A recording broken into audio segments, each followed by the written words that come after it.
trouble with the annotate function, please let us know and then we can help. Looks good so far though.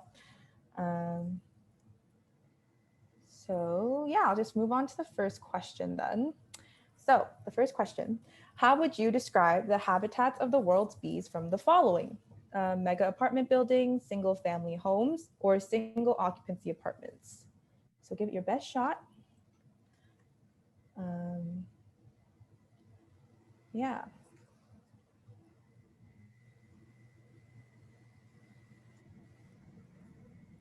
Looks like mega apartment buildings is the popular answer.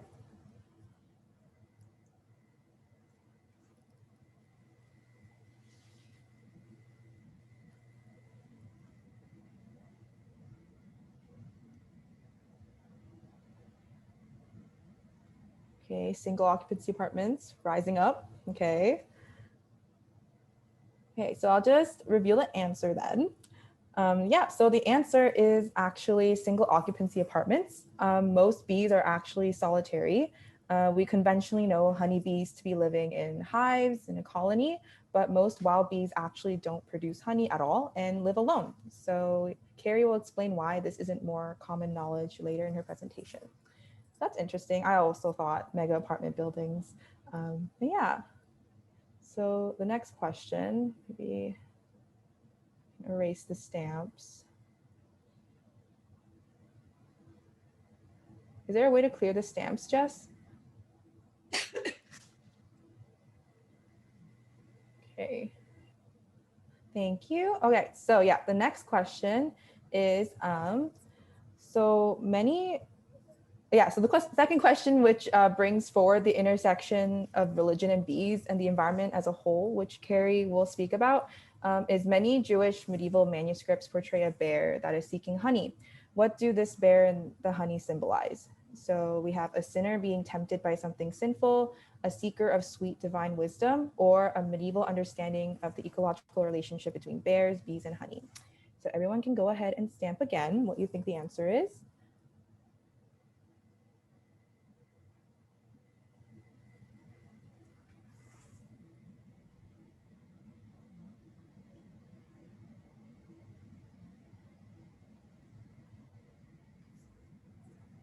The second one seems to be popular.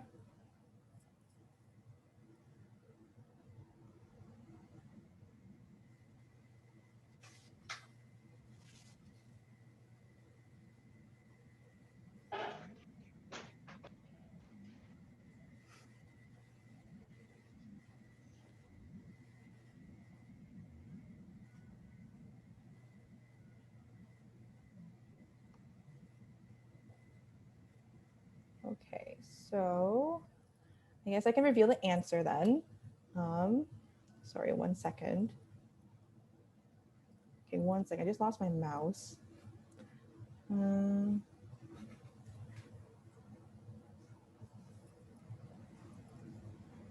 Oh, where did my mouse go? Sorry, technology. I'm sure everyone knows.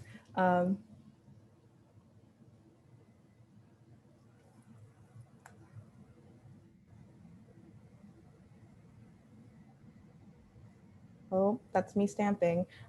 I can't see my mouse. Just 1 second. I think maybe I can help. Okay, thank you. Get your mouse back. No, I can't see it. Where did she go? So I cannot. Maybe you can stop sharing and then share again. Okay. And thank you everyone for bearing with us. Yes. On this very short, yeah, technical difficulty.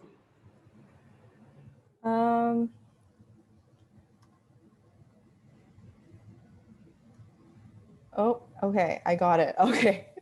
Sorry about that. Okay. Share the screen again. So sorry. Okay.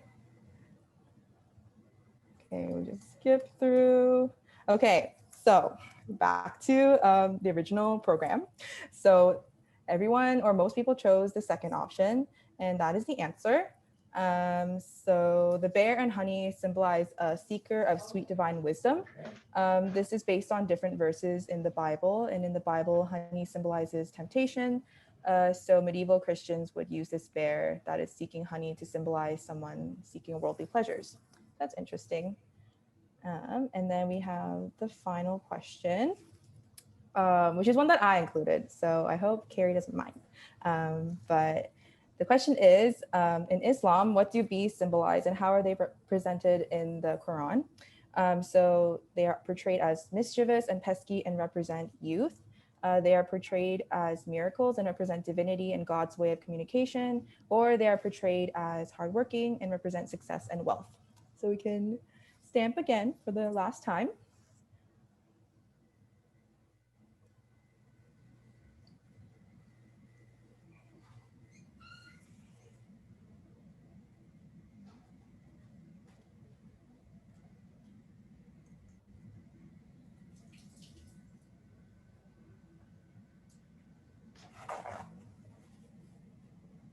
So this time the third one's pretty popular.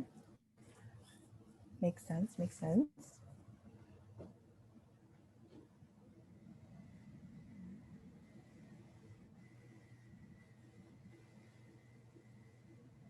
Okay, and yeah, I'll just reveal the answer then. So it's actually the second one. So they are portrayed as miracles. The way that they function and they behave are to be held as an example in the Quran. And so Muslim people are told to learn from them and apply their way of living into their own lives. So as we have learned in the past couple of minutes, bees play quite a prevalent role in religion.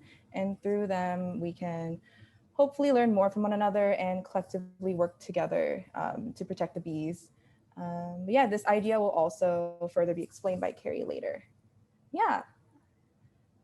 So that's, I'll stop sharing.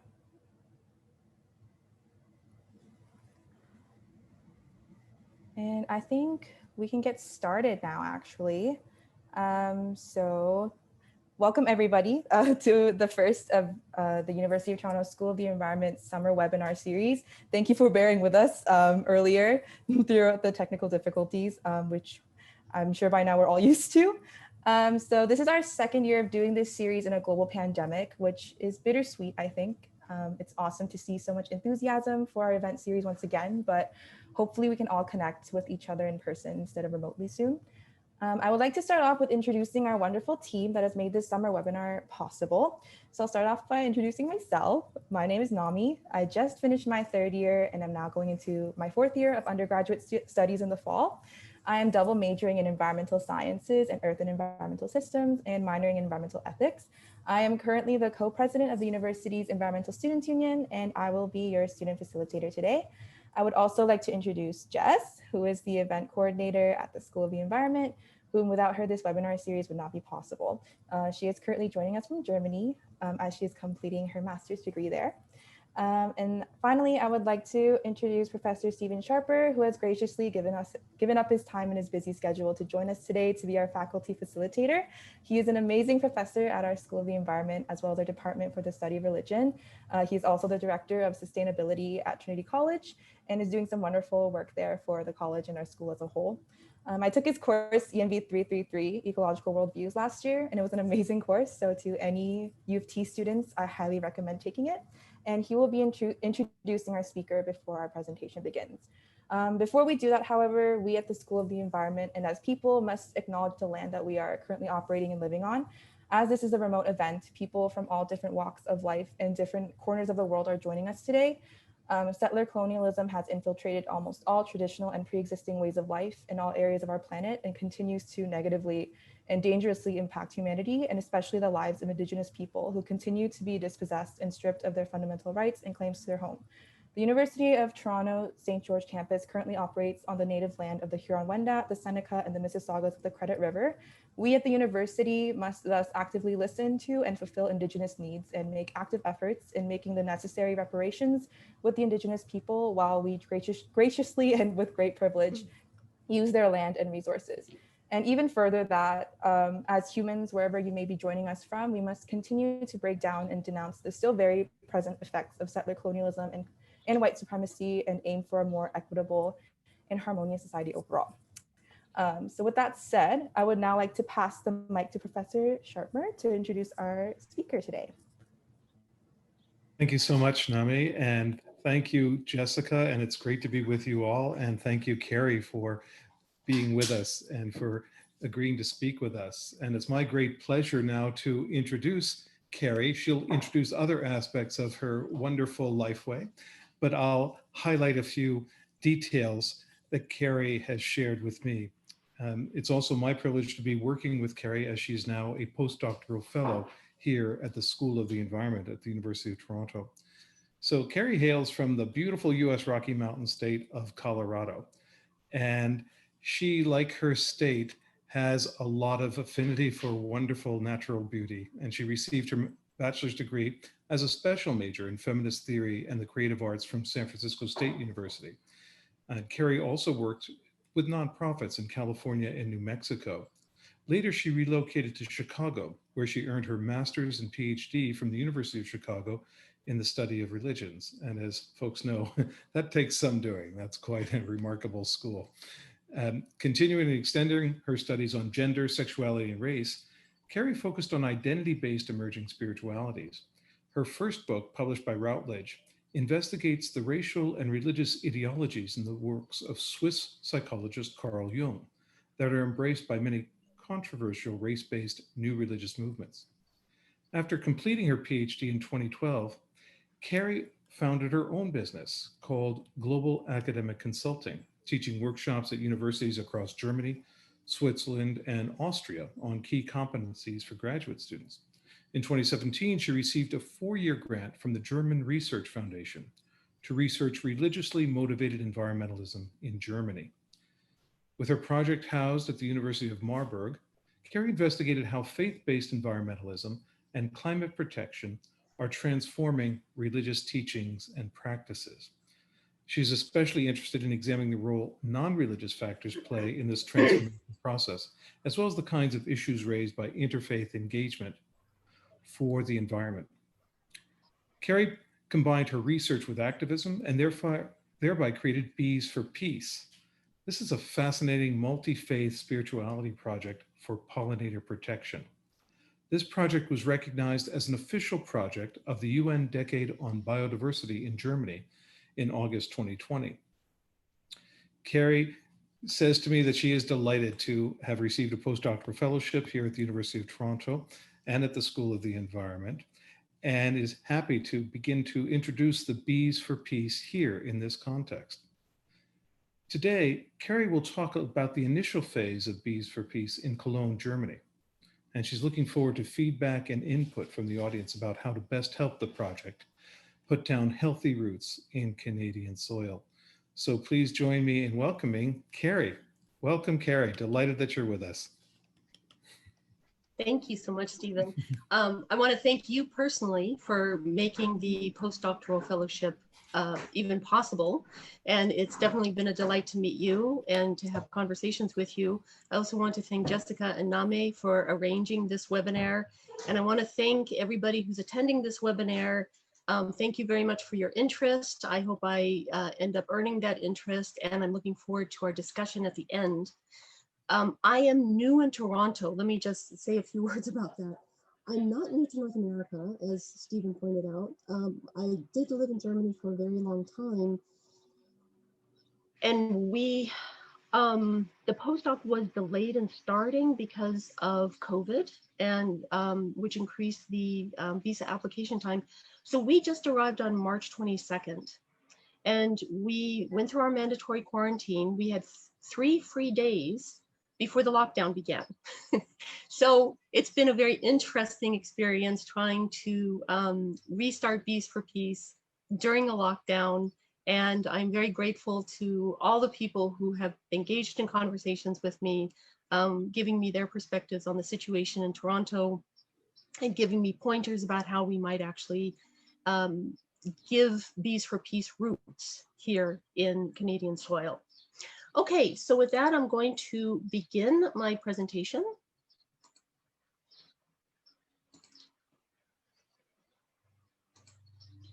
And since we already had some technical difficulties, I'm sure you'll forgive me if I have some of my own.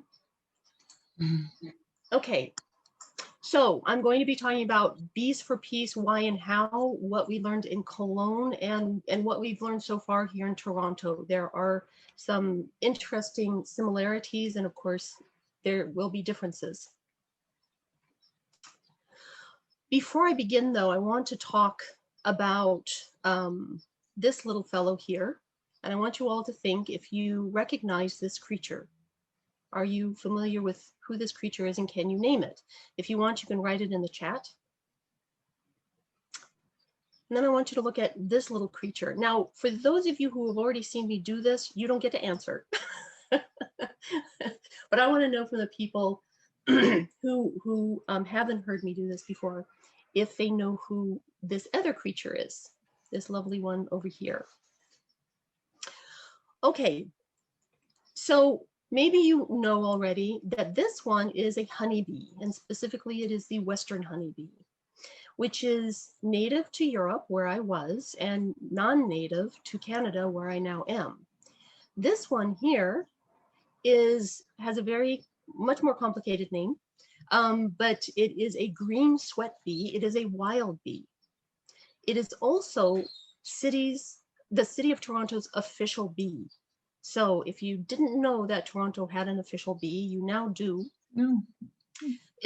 With the people I've talked to so far, a lot of them did not know that Toronto had an official bee. And in a way that doesn't surprise me, because through the work that I've been doing on religiously motivated environmentalism, I find that there's a lot of issues of getting the word out, and issues with communication. But I think with this particular bee, or wild bees in general, there's a whole other issue here that we need to really consider. As a scholar of religions and somebody who has guest edited a special issue on bees and honey in religions, I know that the honeybee, not just this one, but other honeybees in the world, have played a significant role in the religious imagination of humanity for thousands of years. But wild bees, I don't know of a single religious or cultural tradition around wild bees. If any of you do know of them, please let me know. So far, I haven't discovered any. But honeybees play a role. We heard it in Islam, in Judaism, but also in Christianity, in Buddhism, in Hinduism, in a lot of native religions, in ancient religions, all around the world. We live in an age of severe ecological crisis, and ecosystems are very dependent on bees in general, but especially on the relatively unknown wild bees. They're very efficient pollinators, and they are endangered. So if we don't want to end up on the endangered species list, we need to protect them. But how do you protect something that you don't even know exists? And that's kind of the dilemma that I think that we're looking at. And I want you to keep this in mind as I go through and talk about Bees for Peace. Okay, so what is Bees for Peace? Well, we make masks. We're in a pandemic. See, and I have one right here, my own personal Bees for Peace mask. No, we don't do mask making. We did this for the awards ceremony in August because we were in the middle of a pandemic. What Bees for Peace does is it seeks to engage religious communities, primarily religious communities, but other communities as well, for pollinator protection. In part by networking them with environmentalist groups, okay?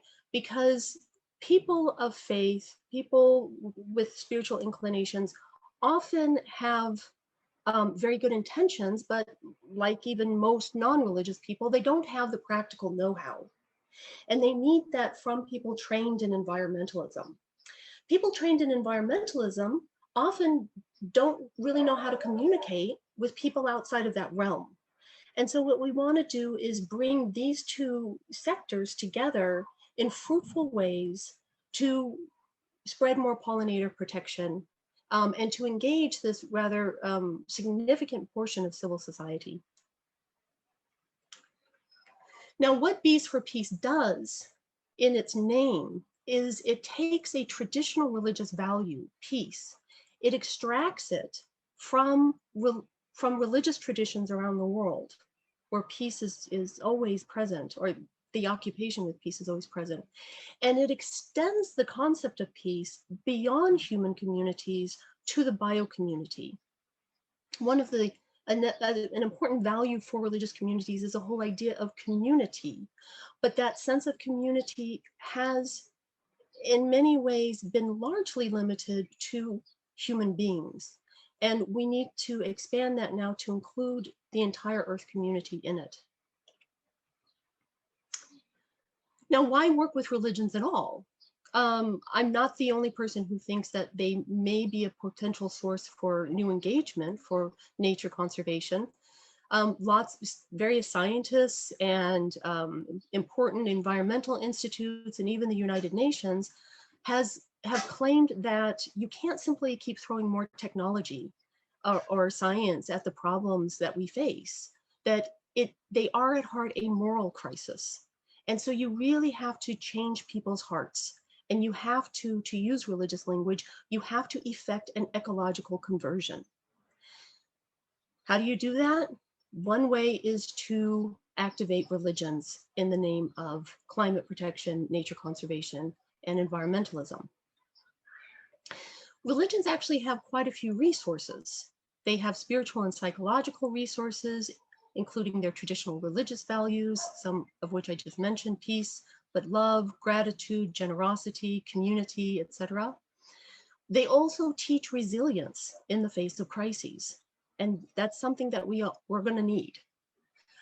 They have community-oriented resources. They have social networks, educational programs. They do a lot of social work programs for the betterment of society. And then they just have material resources that can be used for nature conservation. They have buildings and grounds. This is a church in Germany that is using its building for the purpose of energy transformation, for renewable energy.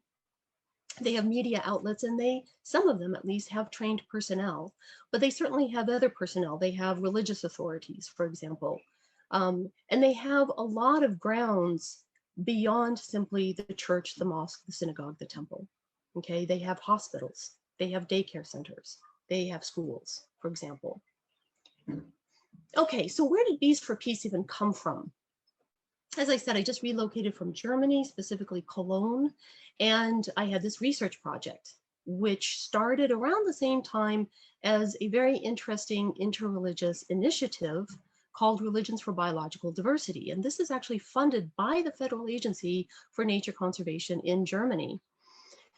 And they have various vehicles to try to spread nature conservation through religious communities. One of those is an interreligious week of nature conservation. So this interreligiöse Naturschutzwoche, that's what that means. I said, well, I'll do it in Cologne, where I lived, and I was the organizer of it for 2 years, 2018 and 2019. Another vehicle that they have is actually the greening of religious communities' grounds, right? Using the grounds as oases for local plants and animals.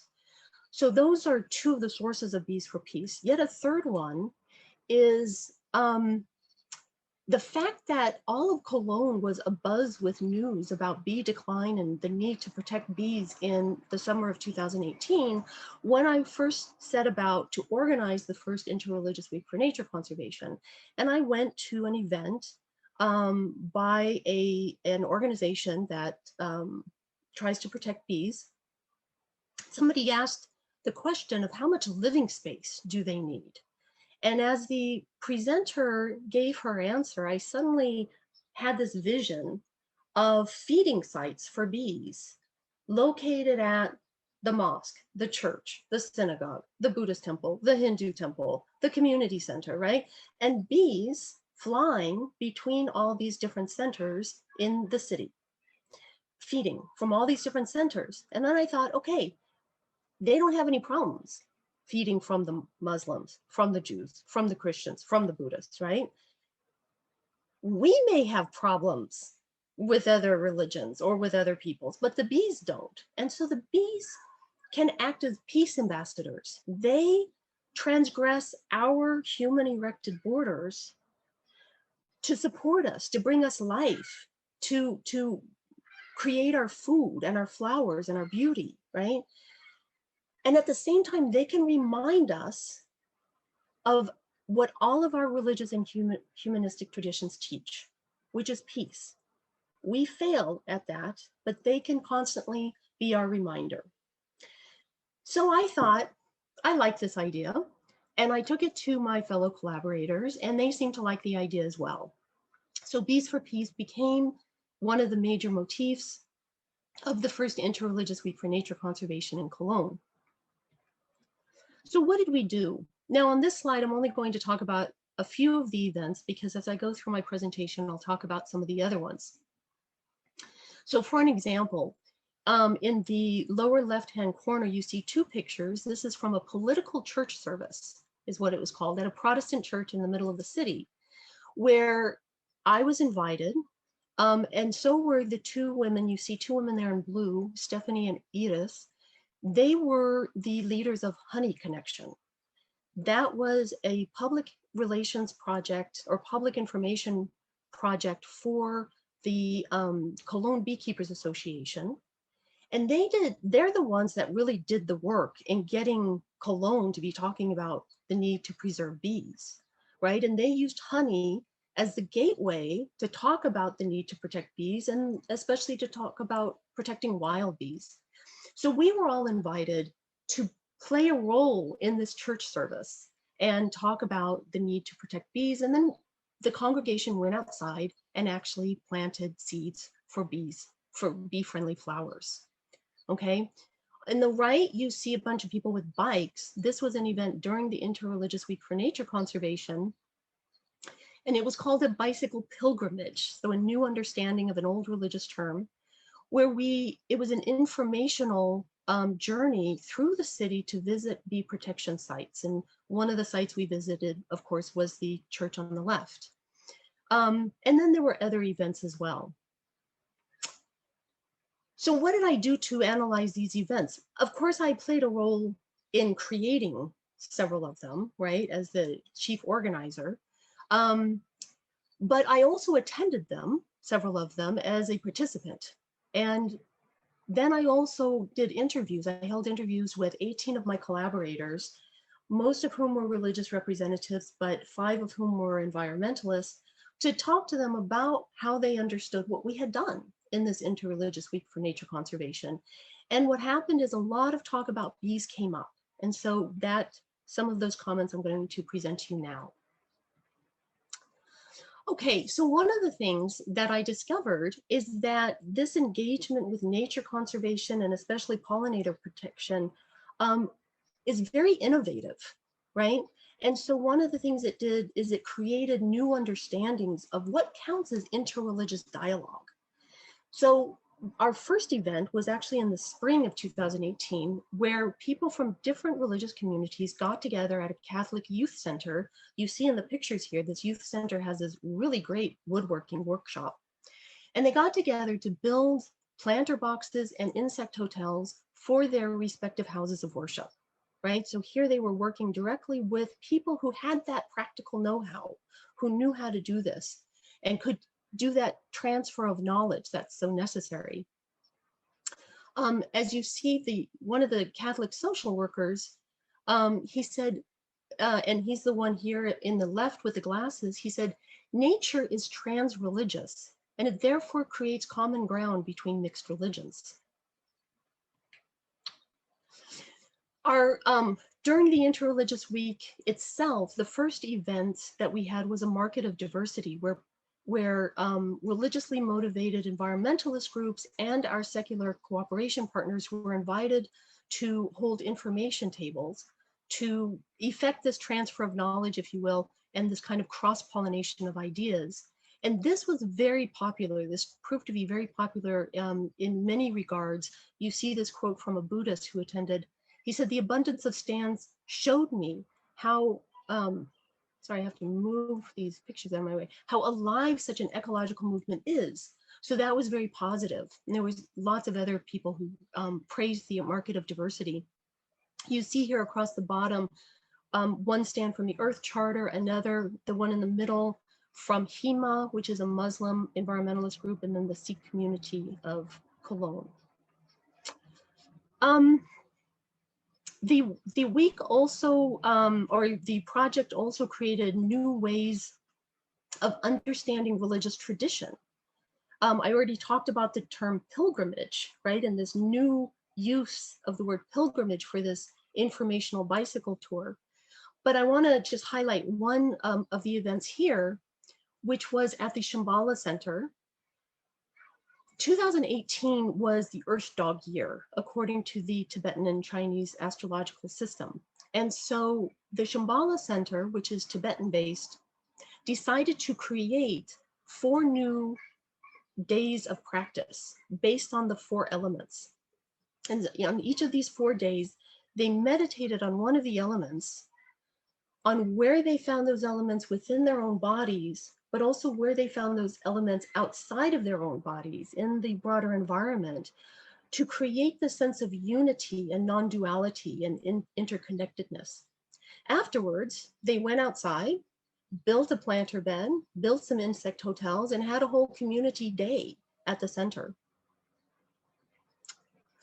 Okay, the project also created new connections, which was exactly one of the things that we wanted to do. And so here, during the Interreligious Week, we have the event from DTIB. DTIB is a Turkish Muslim organization. It is Germany's largest Muslim organization with, I think, maybe 400,000 members. I have to check that. But with 960 mosque communities spread throughout Germany. The central mosque, the headquarters, is located in Cologne. And what you see here are pictures from the event at the central mosque.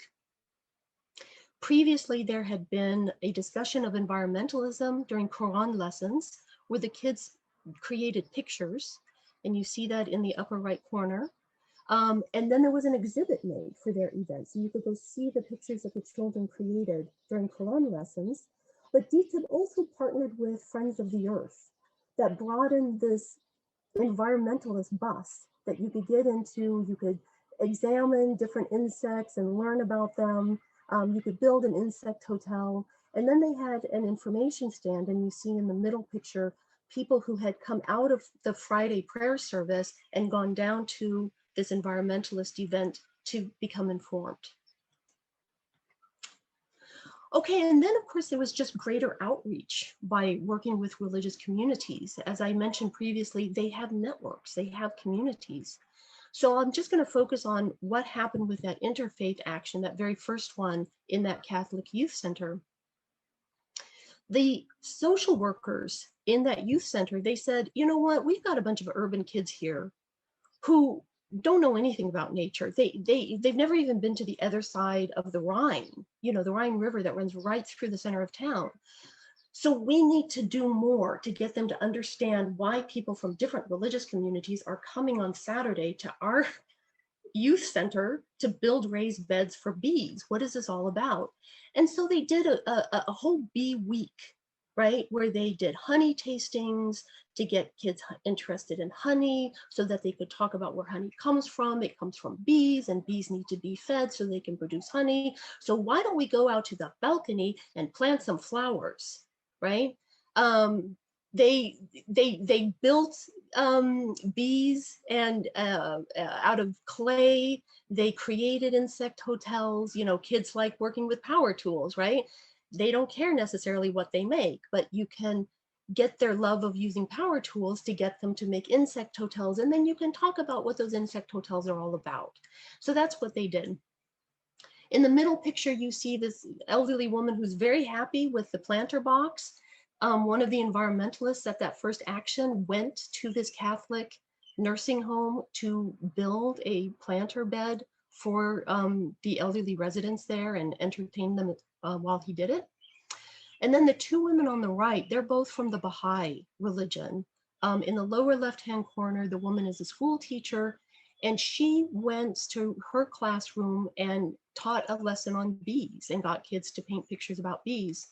And then the upper, the woman at the top, she just went home and created a much more bee-friendly garden. So just this one event had a nice multiplier effect. But there was greater outreach also within religious communities. In 2019, DTIB, the Central Mosque, wanted to greenify its main plaza. This was already in the works. But when I talked to my contact there, I said, so what are you going to do for the bees? And so the mosque ended up doing some research about what flowers are bee-friendly flowers. During their event, which was on Friday, during Friday prayers, there was a sermon on Islam and nature conservation. I understood it because it was partly in German, about how nature conservation is an inherent part of Islam and that Muslims should protect nature. This sermon went out to all the mosque communities connected to DTIB, and that's over 900 mosque communities.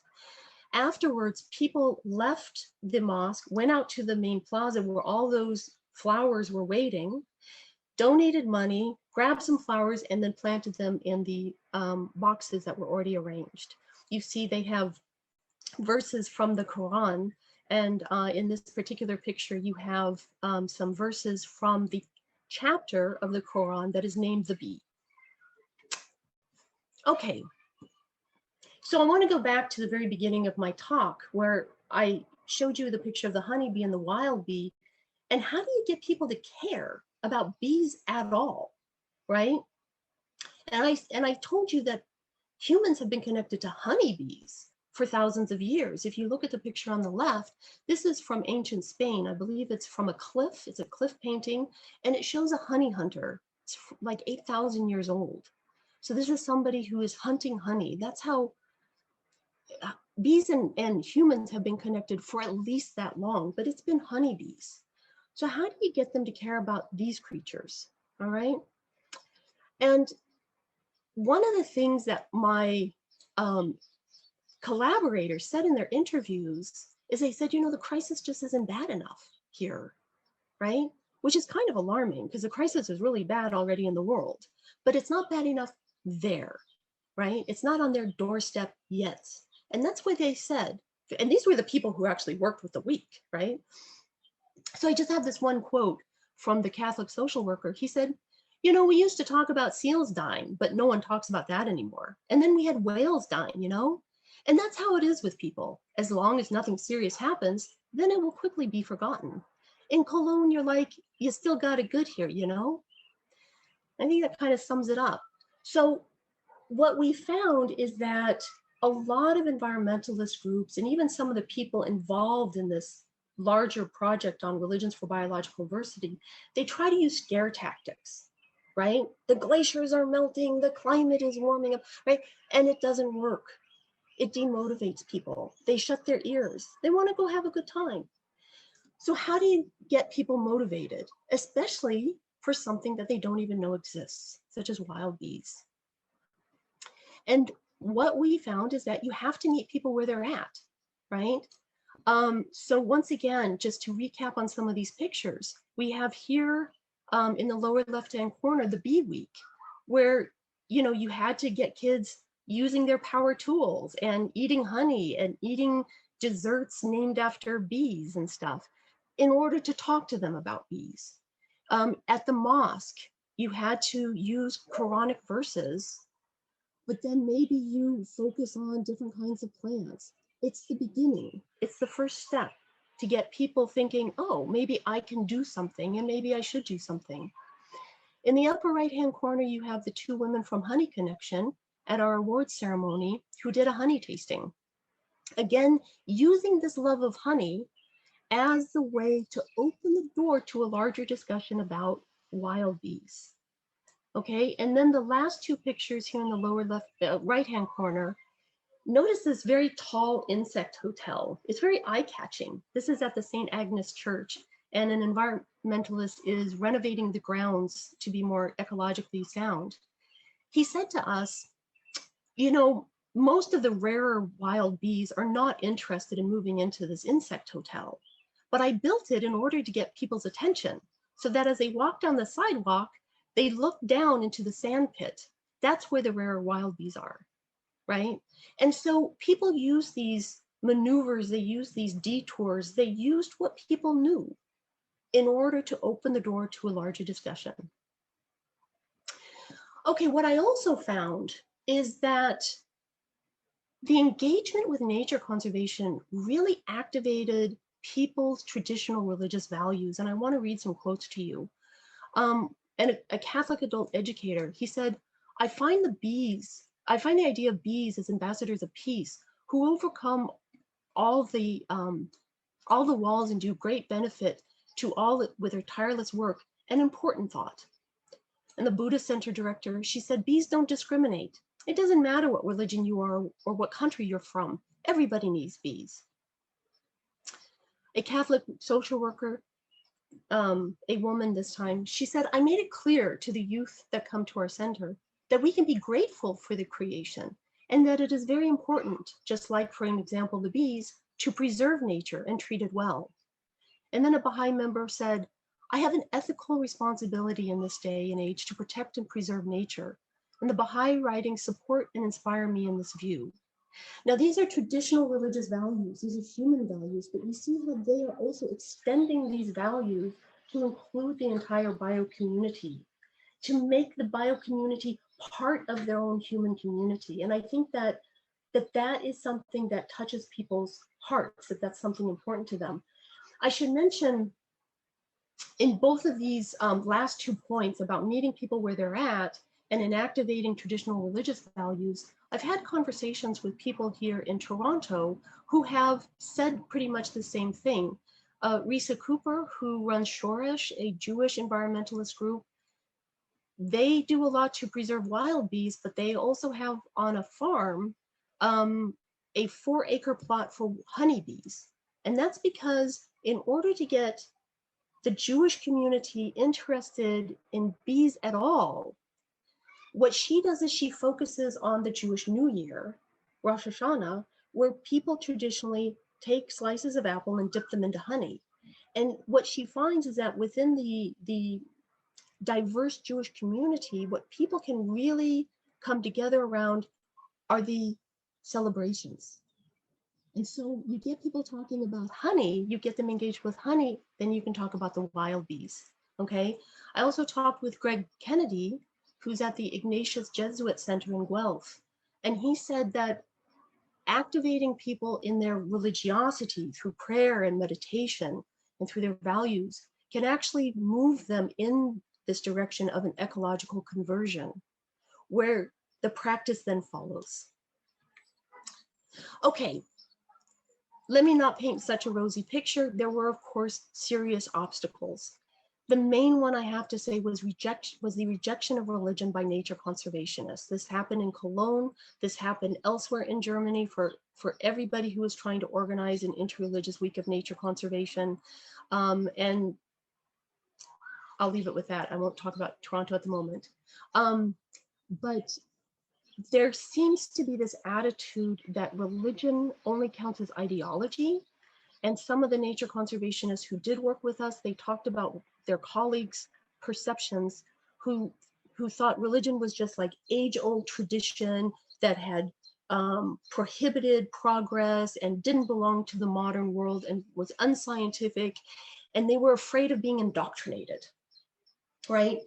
I'll mention one encounter that I had when I went to this wild bee day in Cologne, where there were information tables from these different environmentalist groups. And I walked up to one and I said, you know, I'm looking for collaborators for this interreligious week for nature conservation. And the moment I said the word religion, the woman pulled back in fright.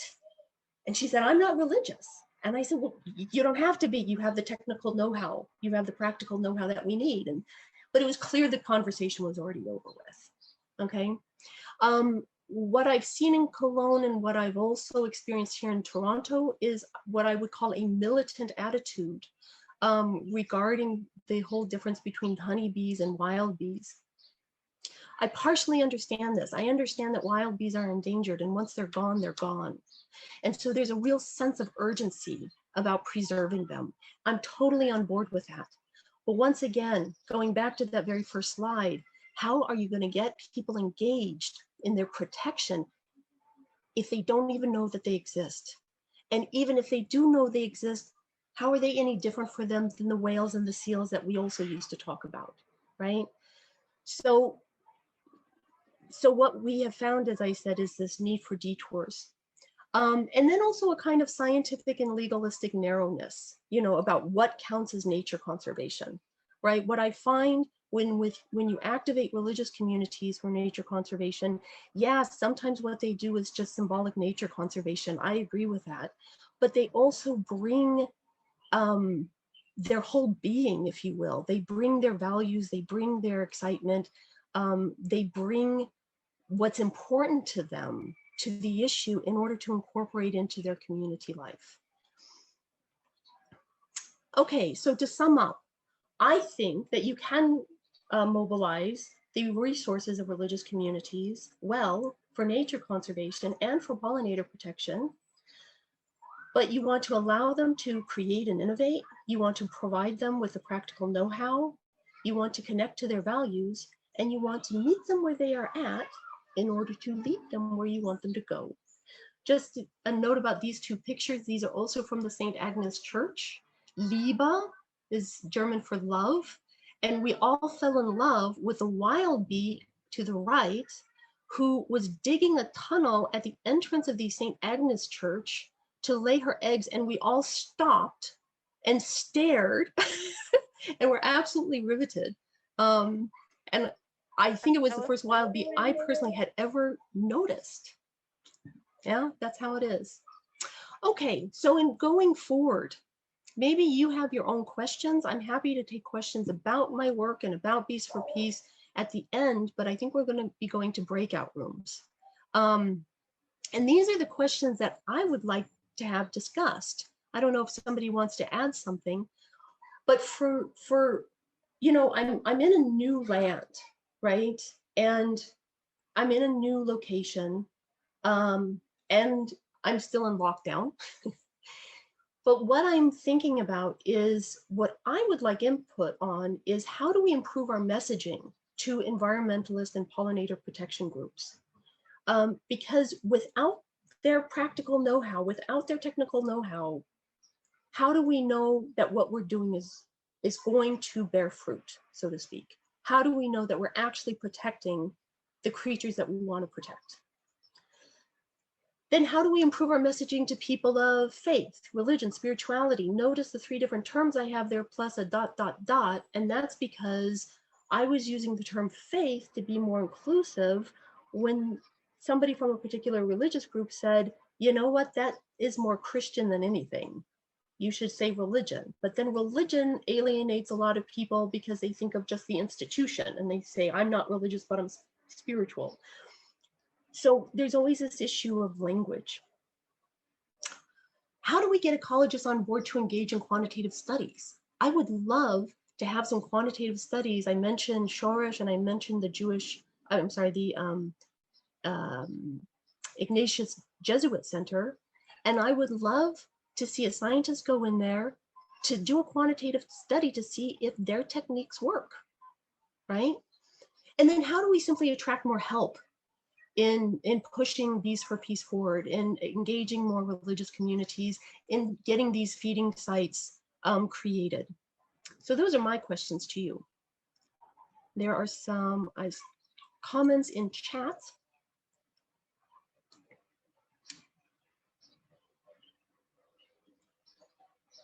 Do you have a, oh, somebody said I'm fading in and out. I'm very sorry, I just saw that. Okay. I think we can just go ahead and get into the breakout rooms then, if you're ready, Okay. Carrie.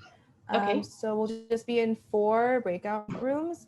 And yeah, I put the questions in the chat, and if we could get a discussion going in each breakout room on these. Yeah, so you'll see a pop-up shortly. I'm inviting you to a breakout room. And you'll be there for about 10 to 12 minutes. Yeah, oh, I'm here. You'll be there for about 10 to 12 minutes. We just encourage discussion. But again, if you prefer not to, just remember the recording is not taking place in the breakout room. So really just feel comfortable to just share and answer one of the questions. I'll give you guys just another second to maybe copy the questions. They should still show up on your chat, but just in case. Yeah.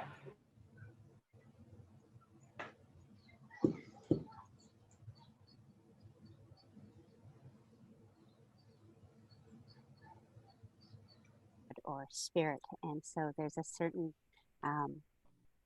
twinkle in their eye, and if we engage children and provide them with agency by giving them knowledge on the difference between bees and wasps and hornets, and really talk to them closely about how bees are just looking for a flower. They're not coming too close to you in order to hurt you. They just want to find out if you're a flower. So I think if we engage children and give them the knowledge of power, and then possibly create partnerships between schools, or create partnerships with children and intergenerationally within the church communities, then perhaps we can get not just the community at large engaged, but then we have the future generations engaged. Yeah, that's an amazing idea. I think definitely if we start the bottom up, starting with children, and yeah, and bees are so fun to learn about too. I remember I loved learning about bees and honey when I was a kid. So I think that's an amazing suggestion. David, if you want to go ahead. Yeah, we also mentioned briefly at the end of our little discussion about engaging children, which is an excellent idea. And there are conservation and environmental groups that do focus on that, like Evergreen, which sort of greens school grounds. Eco Schools, I think, is out of Mississauga. So there may be ways to get those groups involved in working with schools. My sort of response to the first couple of questions was, in a sense, to say that I thought that Carrie had answered her own question, which is if you get pushback either way from either a faith community about doing environmental work, or more likely the other way around. I think there's a concern that environmentalists saying, well, this isn't, this is religion, that's not relevant to me. To emphasize to people that you have to work with everybody where they're at.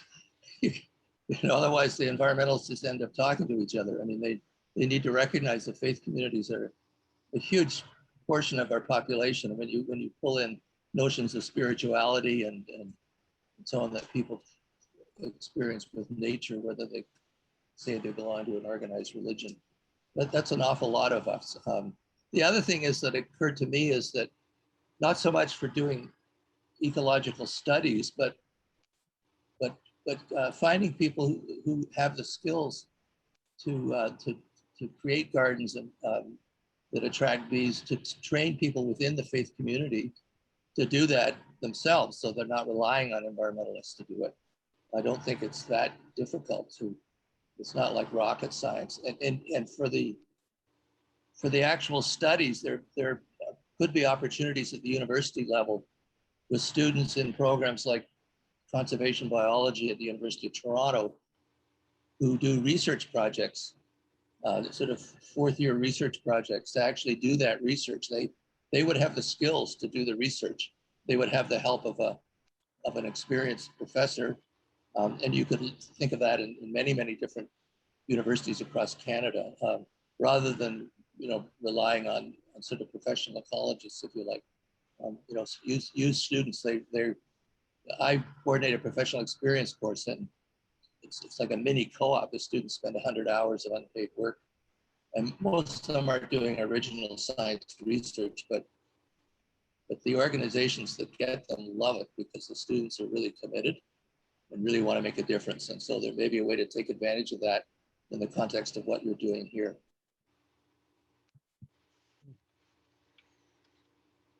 Yeah, thank you for sharing, David. No, for sure, the issue with bee protection affects all of us. So I think your suggestion of spreading that education on bees and teaching everybody how to treat them properly and not relying on environmentalists all the time is, I think, it resonates with me at least.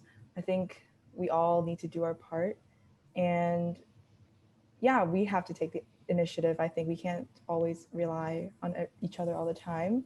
But yeah, I definitely agree with you. I don't know if anyone else has anything to say.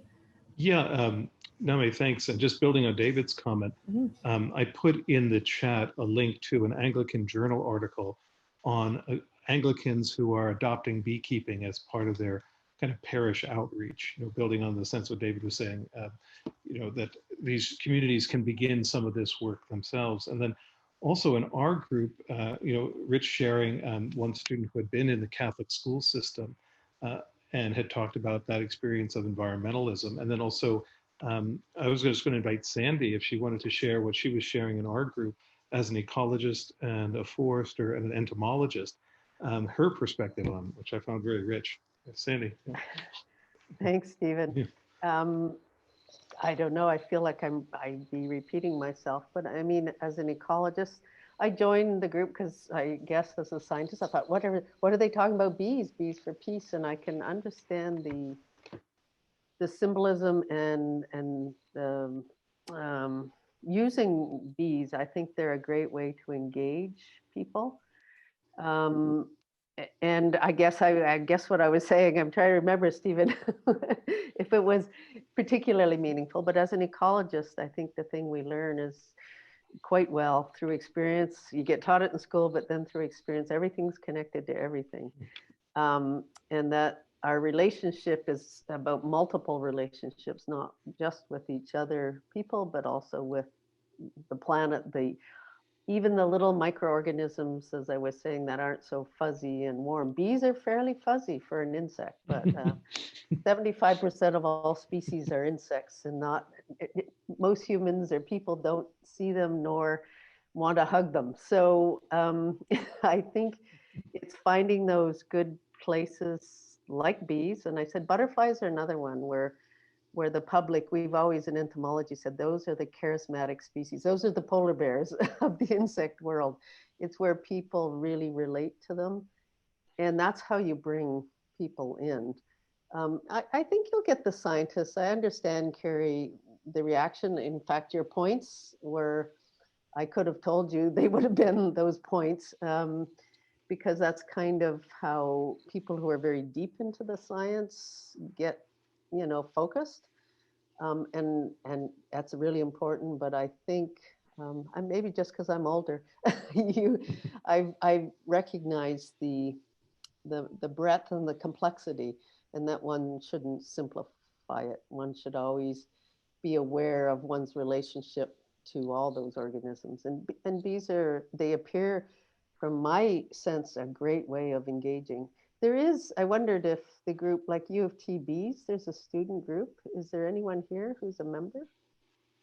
And they have, COVID's changed a lot of things, but there were beehives on top of Earth Sciences building. And I was one of the point people for the bee guys at one point as a prof in forestry. I tried to make sure, as well as working with First Nations House in the Borden building, because you can access those hives from First Nations House. And Stephen, Trinity has them, and the faculty club, there's a number of them. Mm-hmm. And I've always, sorry, I'll stop talking in a minute, but I've always been very concerned about the native bees. Everyone gravitates to those honeybees, but I think it's a way of opening up the door. Back to your point, Carrie, is like trying to open the conversation, you get them engaged. I love the little ladder from the sand up to the little bee hotel. I've had a student who created lots of native bee hotel condos in Toronto. But it's more about getting the conversation and engagement. And, basically I'm here offering to help if I can in any way, because I believe stewardship and community engagement. I've always said to my students in forest conservation, you can have the best science in the world, but if people don't want to do it or don't know about it, then that science is almost, it's not wasted, but it's hidden. So I'll stop. Thanks, Sam. Looks like Alan's been, yeah. Sorry, okay. Yeah, well, thank you, Sandy, for your comments too. I think what struck me the most in the breakout room is when you mentioned, and I wrote it down, was that, and like Indigenous people or someone who's Indigenous said that they know when a white man has settled on the land because honeybees are there and not the wild bees or like the bees indigenous. That's what struck me. Right, they turn them, I don't know, the translation is white man's flies. They referred to them as flies because of course they fly and they kind of, and they recognize, I think the key thing, coming back to your first slide there, Carrie, I mean, can you tell the difference? They could tell the difference. They had been on the land for as long as, you know, we have those records, and they could tell that this was a different species that had arrived, and they could always tell. It came in advance of the settlement because settlers brought the bees. I just want to jump in. I'm sorry, Amina, because I'm a techno dummy, which I said at the beginning. How do I actually raise my hand? Is that with a pin? There, at the bottom, there's reactions, and you can choose. Why don't I see reactions more? Or there's also a raise hand function. I see mute, stop video, security, participants, share screen, and more. Reactions, leave. I don't see anything that says reactions. Click on more, Carrie. Yeah, and I see chat, show subtitle, view full transcript, subtitle settings. Sorry, so at some point I'll just wave, and then you know that I want to talk. That's okay. I think somebody else... I'm going to mute. Two other people want to talk. I'm going to go to mute. Sorry. Okay, I just wanted to also bring up, I think Randolph, you also waved your hand at some point. So yeah, just feel free to wave it again if you want to share. Yeah, I was going to say that a lot of times environmentalists, this was a while ago, so I don't have my thought anymore, but a lot of times environmentalists have their own internal speak, and they end up talking to each other. Faith groups talk to a lot wider segment of the population because they're talking with regular everyday people who are sitting side by side in pews or kneeling on the floor. And they're also working with a variety of different kinds of issues. So whether it's immigrant services or anti-poverty stuff, so they're able to get involved in a way that environmentalists aren't able to do, and oftentimes that's not recognized by environmentalists as being particularly valid, which is a huge flaw and is one of the reasons why Canada has a pretty weak environmental justice sort of movement. Yeah, if I may just jump in before going to Chloe. I did my PhD in religious studies and environment, and my supervisor was Gregory Baum, who interfaced with a lot of different communities. And he said, the theologian has, the academic discipline and has to give papers at academic conferences, but also has to go to church basements and has to go to community.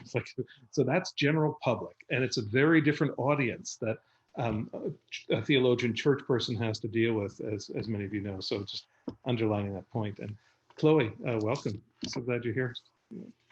Yeah, no, I was just going to add on that I think a lot of the conversation we're having now does circle back a lot to the original points about engaging with children. And I think everyone in this room can probably remember moments that brought them to this room, and the reasons why we all got involved or started to care about the environment and the species within it. And so I do think that holistic education and incorporating ecological knowledge with Indigenous perspectives and all of these ideas together at a younger age could help a lot of people just come to this room. More people would be interested in engaging with this. So I do think that starting from a younger age and engaging with holistic education could be really helpful. But yeah, that's not to say that there's no changing people's minds later on. And then the other really quick thing was that I think, Carrie, your presentation had striking similarities to this writer, Zilka Spahic, I want to say, who does feminist work in Bosnia and Herzegovina. And she sort of has the same very interesting appeal where she's saying that, international community has done so much to try to promote gender equality there in the post-war and continually conflictual society, but it's that internalization of values of gender equality that's still needed to achieve that. And so she utilizes both secular and feminist organizations, or sorry, just feminist organizations together, but ran up the same wall with finding funding, because people really don't, they hear religion or interreligious dialogue and they think conflict. So I think that she has some really interesting work too that could glean some insight.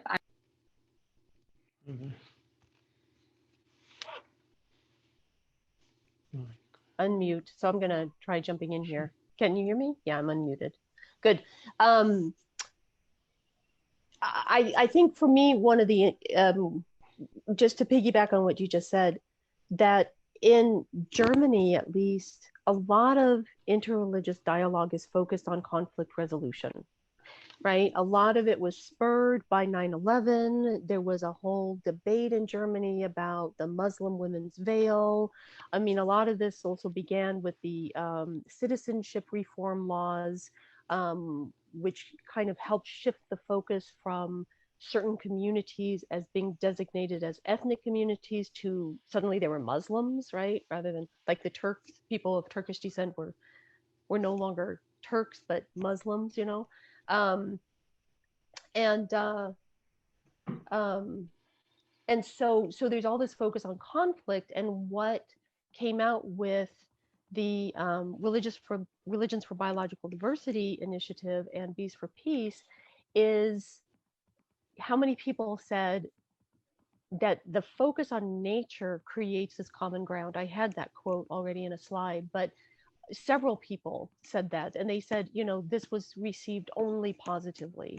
There was nobody argued with using the topic of nature and its conservation as a way to bring people together into dialogue. It was a very positive experience. I just also wanted to bring up this whole issue of, Indigenous people recognizing the foreignness of honeybees. And I really would love to know more about how people from the First Nations of Canada, how much they described or do describe wild bees. How do they designate them? How much do they actually understand them? I believe it's in Chinese where there's not even a clear termination for bee. There's this word feng, and it kind of means like stinging insect. And so,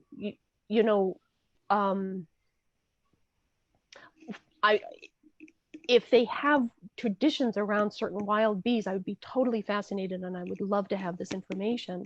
But I'm also just concerned, I guess, or one of the dilemmas that I keep facing is, when we talk about protecting biological diversity, we're talking about protecting biological diversity in locations that are full of cultural diversity. And how do you reconcile those two? Because I frankly want to celebrate cultural diversity. And in Germany, there wasn't the issue of being in a country where people had been colonized, and that is an issue in Canada, and it's an issue that is far from being resolved. It's the same situation in my home country, the United States, right? Where you have people who have their lands have been taken away, their lands have been polluted, are still being polluted. But, how do you, this whole issue of social justice or injustice around colonization or racism, which you also get a lot of in Germany, how do you best reconcile that with protecting biological diversity? Because people bring their cultural traditions with them, and those cultural traditions have a lot to do with plants and food.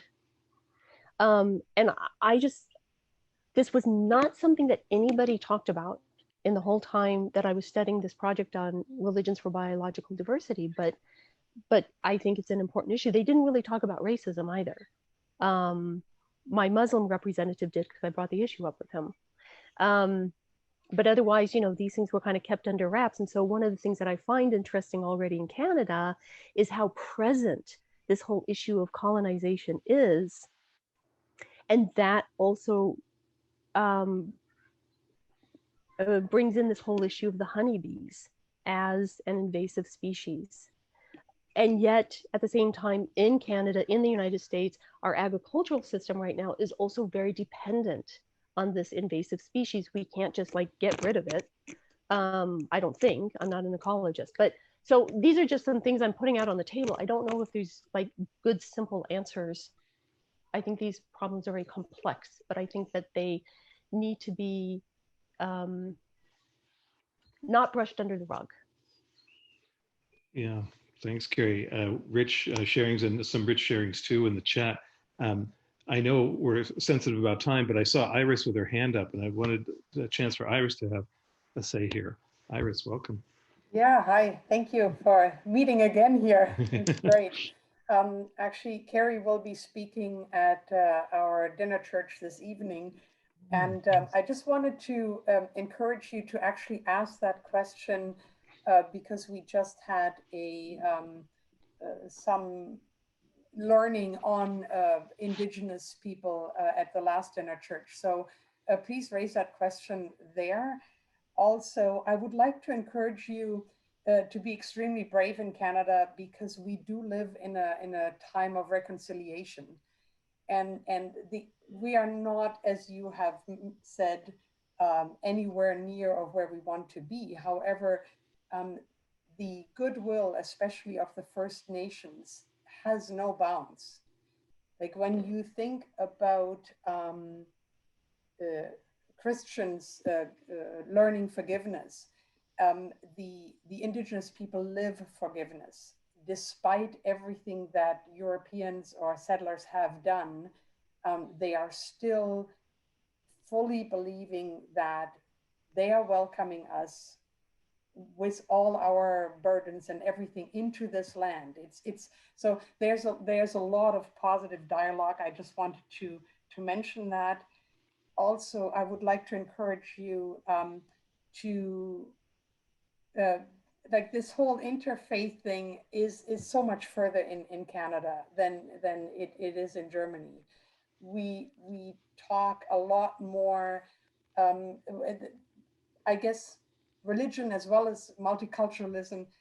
There are edges and they are rough and it's not pretty all the time, but overall the dialogue is extremely positive and we don't generally just get hung up on critical points. We usually move forward and work together.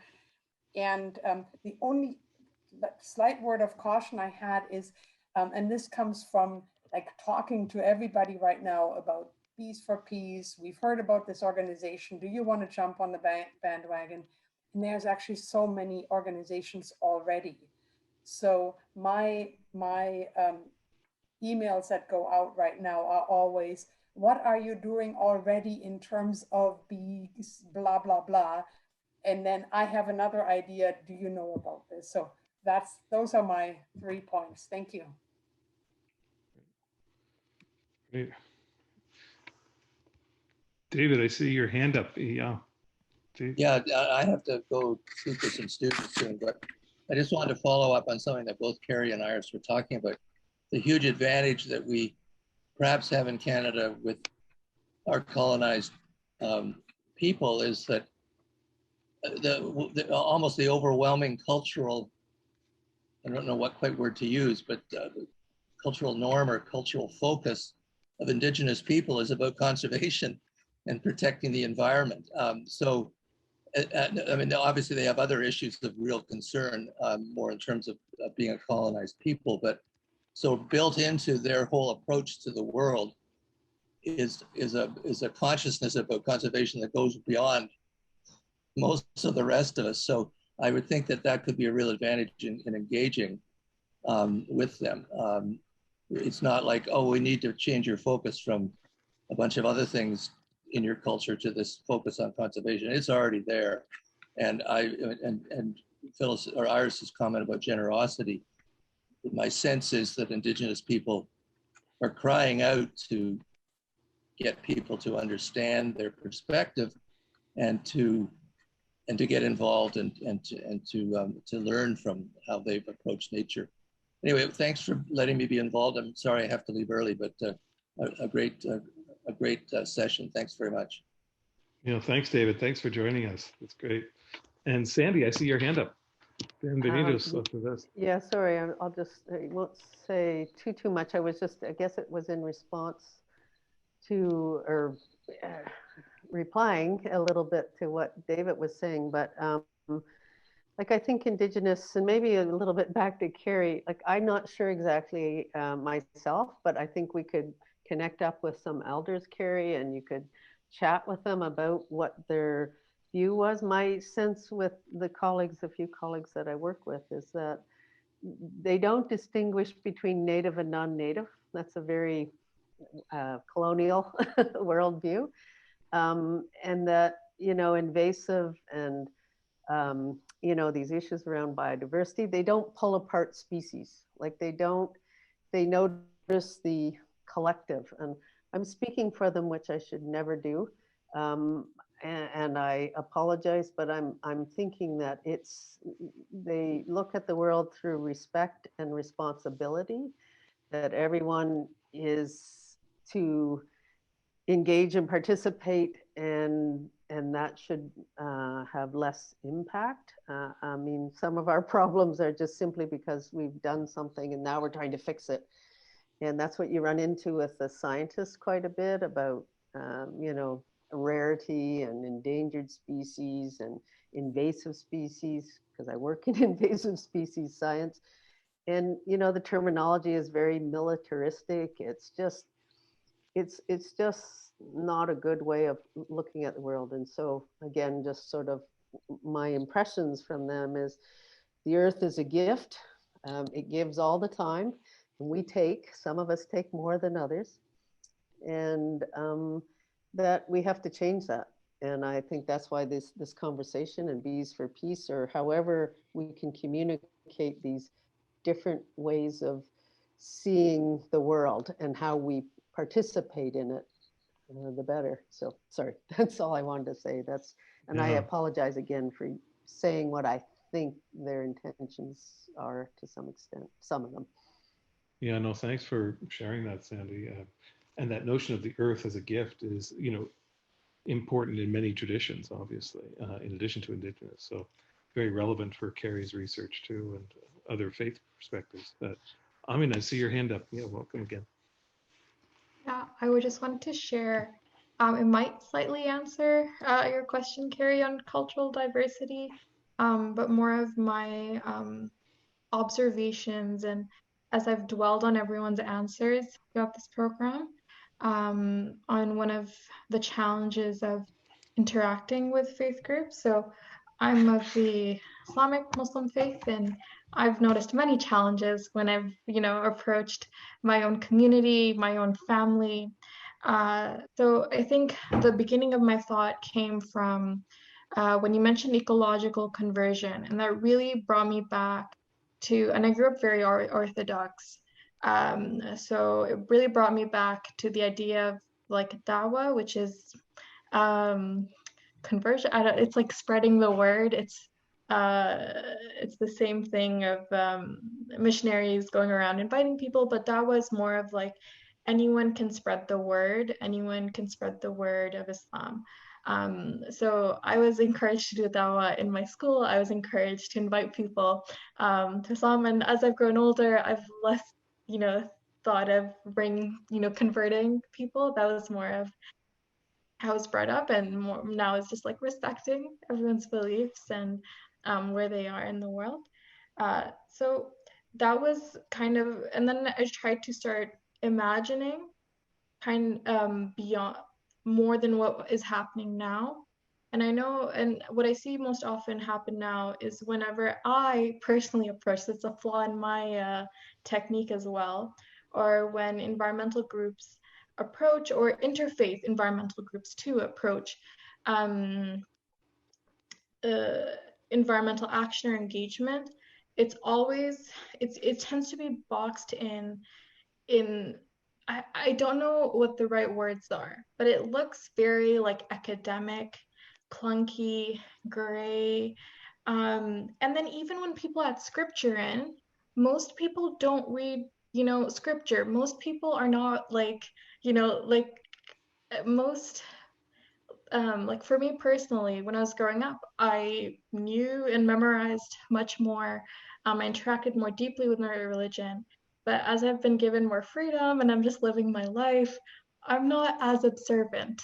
And I think I can't speak for the entire community, but what I've observed from my siblings, from some older generations, they're, most people aren't observant or they don't find the same connections with text all the time, although some people very much do. So then, you have to imagine beyond that. And I think, I don't know what it exactly looks to convert someone, ecologically, but it's not just scripture or sermons. It's like bringing some spirit, some communal spirit, with. And one idea I had, and this was also based off what David Powell said about, why don't you just train them to do the work? Was like maybe having like, religious community centers have their own urban farms, and they could, as a means of employment, hire, youth or hire unemployed or people who, might have a criminal record or people who are marginalized.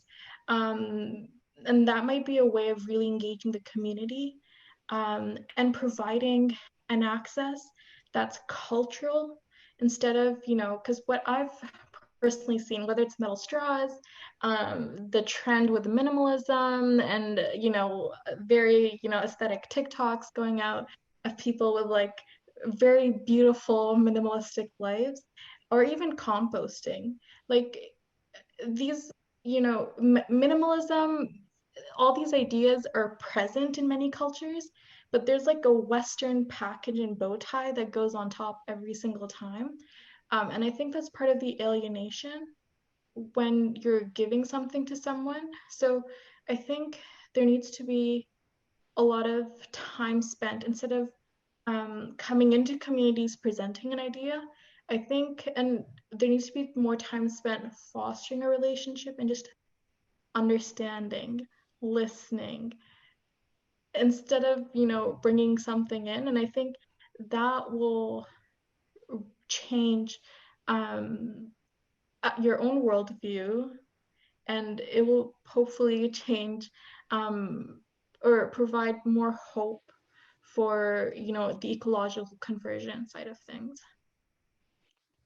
Well, thank you, Amina. It's a very rich sharing. Just a couple comments, and then I see Iris has her hand up. And also just wanted to thank David for all the wonderful resources he's putting in the chat. Thanks so much, David. Much appreciated. As you were talking, I was thinking of a few figures.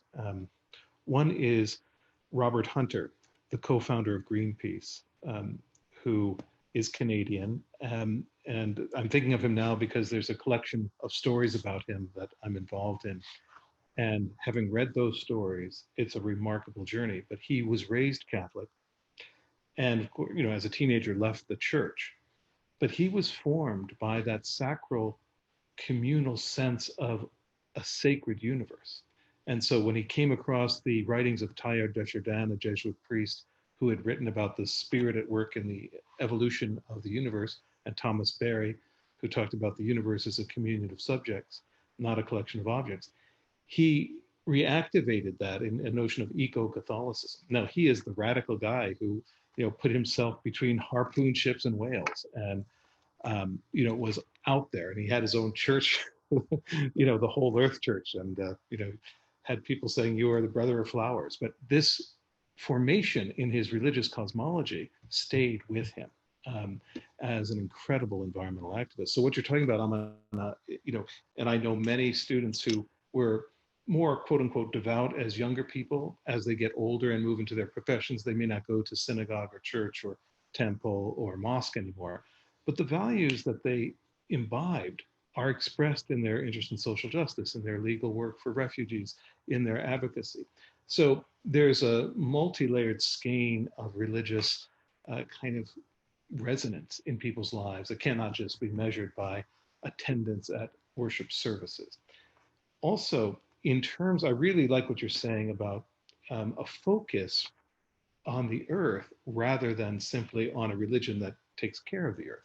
So, for example, Tom Berry again would say that the earth is primary, we're secondary.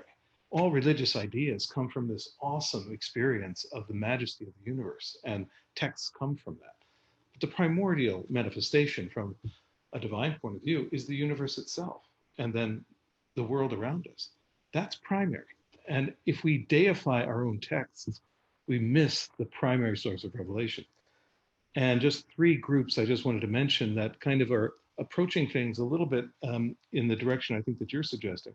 One is the Parkdale Land Trust here in Toronto, in Parkdale, and it's mainly Tibetan-led, members of the Tibetan community who are growing their own food in a land trust area that is now a garden that has been purchased. But the Anglican Church there with Reverend Jason McKinney has been very supportive of this in partnership with the Secular Land Trust.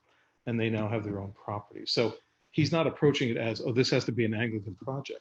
But as someone who's concerned with social justice and the environment, how can I be of service to this movement?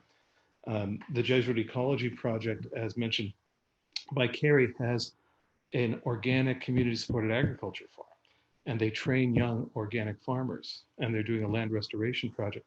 And even after they graduate, they will allow them to do farming organically on the land if they don't have their own farm. There's no prescription that you have to be Catholic or religious to be part of that. But they again are influenced by some of these ideas that what most is important is to be connected to the life-giving energies of the earth. And thirdly, Genesis Farm in Pennsylvania, run by Sister Miriam Therese McGillis, which does social ecology, organic agriculture, community outreach, economic support. Though it comes from a Catholic sister's point of view, it is widely ecumenical and interfaith. Again, with this focus on that the earth is primary and our spiritual relationship with the earth supersedes our denominational divisions. Great. So Iris, I think you had your hand up. Yeah, welcome again.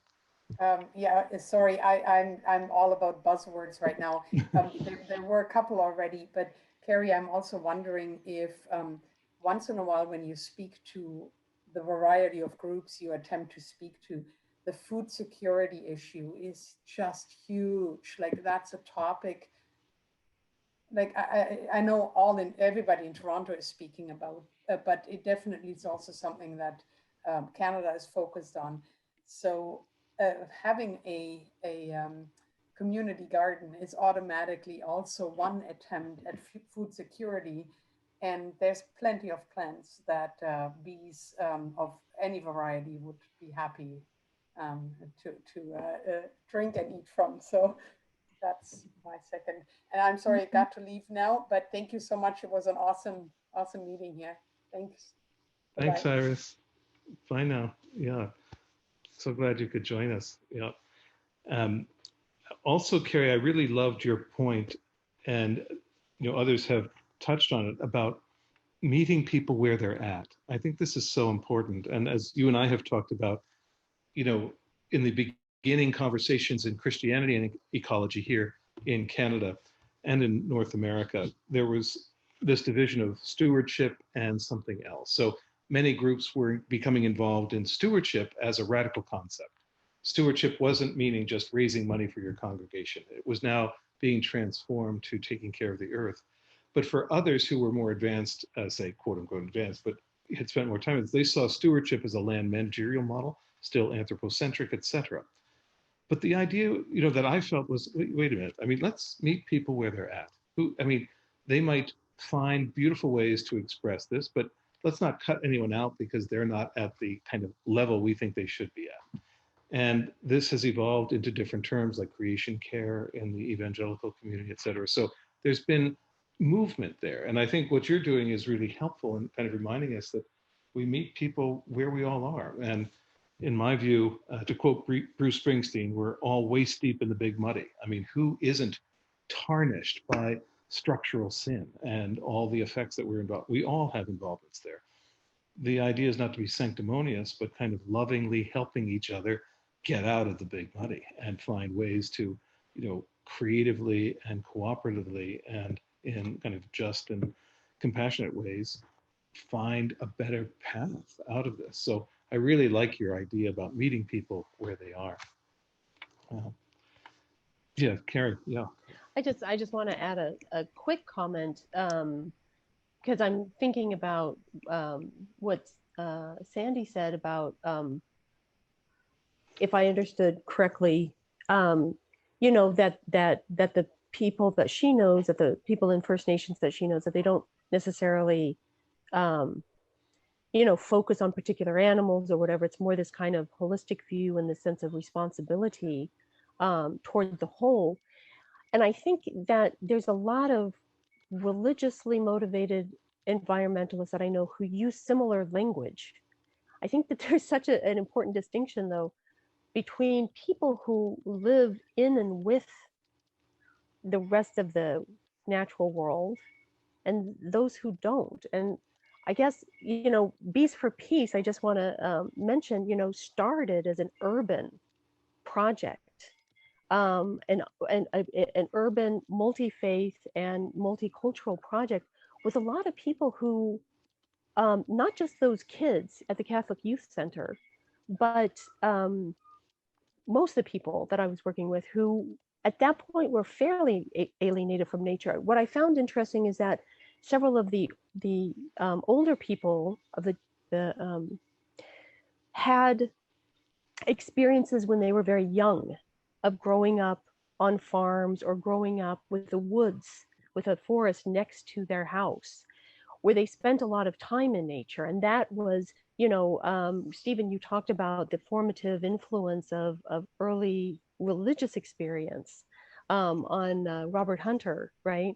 And these threads of these religious experiences that continue to resonate in people's lives, even when they leave their institutionalized form of religion. For some of the people that I interviewed and worked with, their experiences with nature and in nature continue to have a formative influence on them many decades later.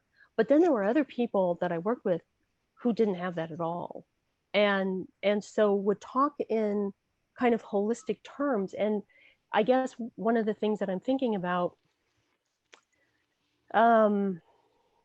maybe my thoughts are a little fuzzy at the moment because there's been such a wide range of ideas being fed here, which I think is great. But there's my experience of nature conservation in Germany is like, with Friends of the Earth, like they're focused right now on saving the amphibians, and then they're focused on saving the sparrow, and then they're focused on, climate change, and it is these very specific animals. And they do talk about the wider ecosystems, but then they're also specific animals. And the idea of nature conservation in Germany, like a lot of things, is pretty bureaucratic and bound by rules, right? And maybe I was too influenced by that, but at the same time, I think that, and I go back to the whole issue of the wild bee. How many of us actually have ever, know how to identify a wild bee, right? And so how are we supposed to protect these creatures and preserve them and help them live if we don't even know that they exist, right? And so I'm listening to what Sandy is saying from this perspective that just seems so different from the life experience of the people that I had worked with, who also talked in holistic terms, but didn't have that lived experience that could ground their worldviews in practical action that was kind to the earth and that would support the earth. And I totally agree that I just love, Stephen, what you were saying about, that the primary revelation is the earth, and that is something that I would definitely like to encourage, that viewpoint, that because at base, despite all of our differences, we cling so tightly often to our identities. But the thing that we all share is that we're human beings dependent on this earth, right? And that's really, for me at least, that's the bottom line. You know, we forget that and we're gone. And you can fight about identities all you want. Why?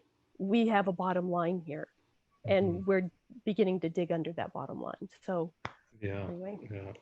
Oh, thank you. I resonate with those comments, and I was asked by a Unitarian congregation to give an Earth Day sermon this past Earth Day.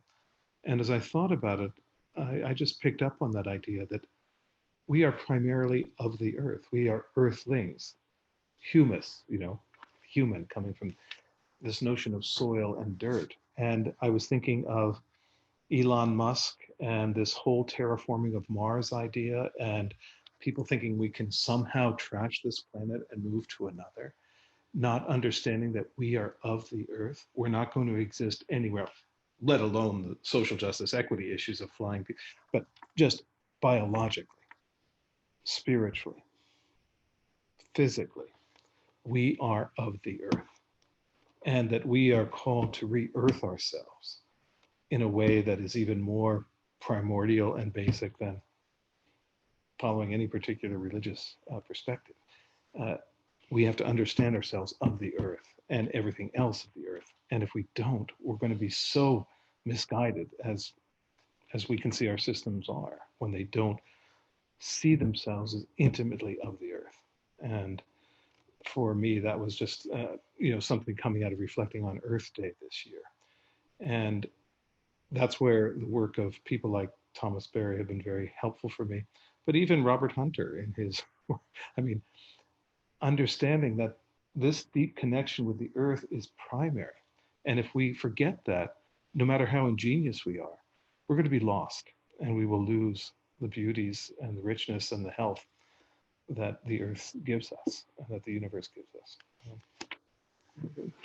I just to respond a little bit to that, I agree with that, and I'm still in this place where I'm thinking, okay, to me on some level that also still seems a little abstract, the earth, because I'm sitting here in the apartment that we're renting in Etobicoke, and I look out the window every day at this park, which is very beautiful in some ways, and I think, I bet there's not a single wild bee anywhere in that park because all you have is this grass. You don't have any flowers. There's no bees anywhere there, right? I mean, that for us to be rooted in the earth, for us to re-earth ourselves, Stephen, what I'm thinking is that re-earthing has to be where we're at. I mean, how else do we re-earth ourselves? Because the earth is a huge place, right? But to re-earth ourselves, to really reconnect with the earth, and in a way that we stop destroying it, you know, don't we need to reconnect in a very concrete way? I guess that's what I'm thinking, is how do we make that re-earthing really concrete? That's what I guess I want to say. So that it's a lived experience. Yeah. Thank you, Chloe. Hand up, welcome. Yeah, no, it's funny. I was thinking the exact same thing. I was thinking, meet people where they're at. Oh, sorry. Can you guys hear me? My Wi-Fi is not great. But yeah, meeting people where they're at as a very physical and location-based action, you know, and trying to get grants or access to urban green spaces where people, especially now during the pandemic, have, you know, focused a lot of their activity and attention in. And I think that there is an opportunity here, especially with COVID, to reclaim green spaces in the city and urban environments. And I think also what's kind of fun is that if there is a public or collective space where Bees for Peace can find a home, then different organizations can work together in a very physical sense to create that area